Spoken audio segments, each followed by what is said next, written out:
బాబు దేవుని వరాన పుట్టే బిడ్డగా వల్ల తెలారి అలాగైనా మీ ఇల్లెలుపు దేవుడు ఎవరమ్మా? మా ఇలవేల్పు శ్రీకాద్రి నరసింహ స్వామి బాబు. అన్ని దేవతలకు పూజలు చేశారు, సంతానం కలగలేదు అంటున్నావు. అవును తెలారి. మీ ఇలవేల్పు దైవమైన ఆ కదిరి దేవుడు మరిచినందుకు ఏమైనా కొదవగా ఉన్నదేమో తల్లి. నీ ఉపాయం చాలా చక్కగున్నది బాబు. సరే అలాగే ఇటు మాట నేను మరి వారికి ఒక్కసారి తెలిపి తర్వాత కదిరి కోవిలిపడ నాన్నకైనా బయలుదేరిపోదామా?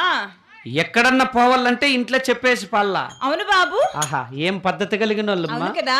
మరి మీ ఇంట్లో పద్ధతి ఎలా ఉంటుంది? ఊరంతా చుట్టేసుకొని వచ్చి మళ్ళీ చెప్తుంది నా పెళ్ళ. అదేం నీకేం రాసం పాసం రాదా?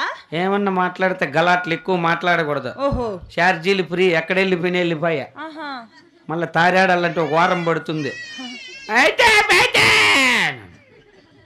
అంటే మీ కాపోళ్ళ పద్ధతులు వేరులేమ్మా. అవును బాబు. మావు కొంచెం సన్న పెల్చు రకము పీతృబలకు మండలంలా అట్లాంటివి. పచ్చిగా ఉన్నప్పుడు గట్టిగా ఉంటాయి, ఎండిపోతే పలక నెరిగిపోతాయి.